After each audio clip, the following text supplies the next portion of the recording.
Hola de nuevo en el canal de YouTube de La Dimensión Súbita.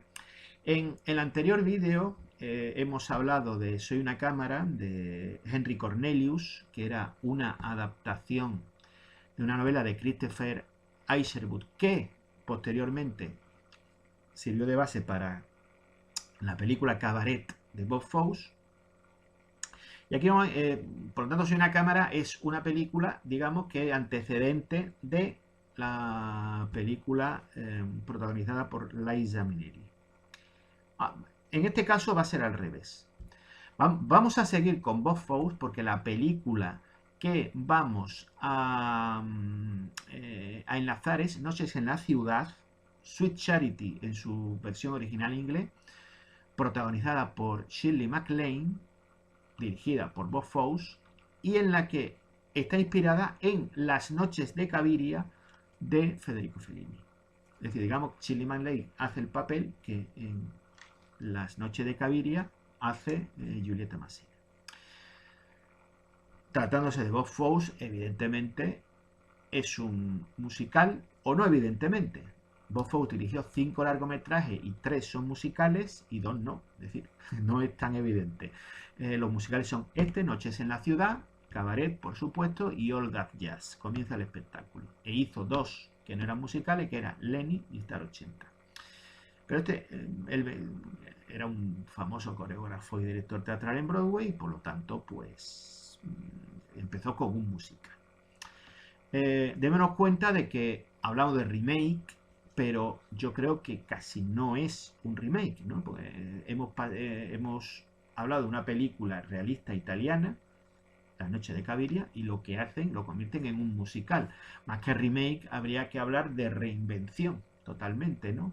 Y esto es un elemento que muchas veces está ausente cuando se hacen remakes hoy en día, ¿no? Es decir, se parte de una película conocida y se hace otra que prácticamente pues no introduce cambios sustanciales. No se sabe por qué se ha hecho un remake más allá del tirón de la trama y conseguir espectadores de la manera fácil con el menor esfuerzo creativo posible. Aquí no estamos hablando de un remake propiamente. Evidentemente es una película que la trama es muy parecida a la de La Noche de Caviria. También muy interesante analizar, como en el anterior caso, analizar los cambios que ha habido. Básicamente, curiosamente,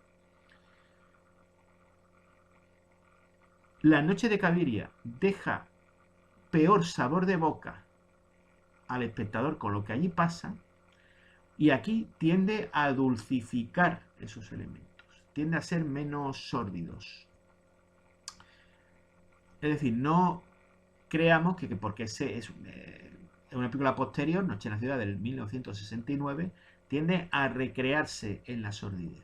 Realmente, posiblemente en ese momento, tratándose de una ópera prima, Bob Fosse no se atrevió a incidir en los aspectos más crudos que sí lo hace, que lo hizo posteriormente, tanto en Cabaret como All That Jazz, como Lenny, como Star 80, sí incide más en esos aspectos que en esta película, donde se tiende a una, si no dulcificación, quizás sería un término un tanto extremo, pero sí que tiende a hacer menos sórdido los elementos que allí aparecen que en la película de Fellini. Y de hecho, quizá el elemento más fuerte aparece al comienzo de la película, y ya después como que intenta que no eh, reducir los aspectos de solidez que tiene la historia si nos ponemos a pensar en ella. Y el aspecto un poco de la mezquindad humana y de un poco del mundo en el que el personaje de Shirley MacLaine tiene que moverse. Es una película que ya ven, digamos, todavía aquí Bob Fosse no introduce en el cine muchas de las innovaciones y los aspectos novedosos que sí posteriormente introducirá tanto en Cabaret como en All That Jazz. Pero hay números, sí tiene ciertos elementos originales y sobre todo hay, por ejemplo, el número musical en el local donde, que es casi al principio, donde Shirley Manley trabaja, el número sobre todo el número en el Club Pompeyo, al que acude ella con Ricardo Montalbán, que hace de un actor, interpreta a un actor italiano que se supone que es una gran estrella del cine y que ella se encuentra por casualidad. Y el número musical en la iglesia del ritmo de la vida, ya verán de qué se trata si ven la película, pues ya introducen una serie de cambios que se alejan sustancialmente de lo que era el cine de musical de la época. No era tan convencional porque, sobre todo a raíz de West Side Story, pues ya había habido cambios importantes. Y de hecho, hay uno de los números musicales protagonizados por Shirley MacLaine que recuerda muchísimo a West Side Story, a la, a la, a la versión cinematográfica. Un poco no sabría decir si es pastiche u homenaje a la trascendencia de esa película y a un reconocimiento a que es el punto de partida quizá de los cambios y de las innovaciones que Bob Fosse introduce en los números. Es una película que se alarga un poco en su duración, son 2 horas y media, pero hay momentos que, posiblemente porque la película está narrada con agilidad, aunque hay momentos que quizás ralentizan un poco la acción que tendrían que haberse aligerado para reducir un poco el metraje. Pero una película que durante muchos tramos se ve con agilidad y quien le guste el género, pues los números musicales son estupendos. Es famoso, repito, el número musical. Hay 2 números que son uno sobre todo por la canción de Big Spender en el primer tramo del film y después, repito, el número de baile en el Club Pompeyo, que es que es un poco la joya de la corona de la película.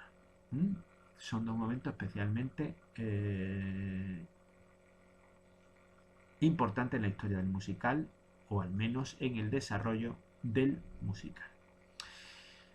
Repito, si en el vídeo inmediatamente anterior habíamos hablado de que era pertinente que la novela de Isherwood tuviera la adaptación del Cabaret porque su primera versión cinematográfica adolecía de muchos cortes y modificaciones impuestos por la censura. En este caso, pues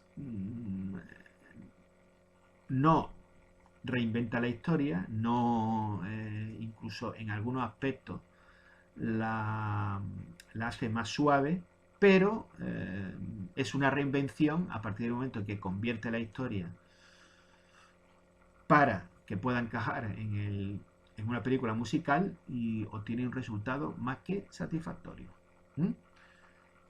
Espero que ambas películas de la sección Cine Club les guste y sobre todo están seleccionadas con la idea de hacer el ejercicio de comparar unas y otras películas, ver qué cambios hay, ver cómo las tramas se ven modificadas y sobre todo reivindicar 2 casos en los que los remakes están más que justificados porque se tratan no, en el primer caso hacer justicia a una historia que había sido mutilada por los prejuicios de la época y en este caso porque se efectúa una reinvención sustancial de la historia y del formato de su narración, con lo cual no se trata de meros remakes que surgen con la intención de suplir una falta de inspiración o una falta de creatividad, sino que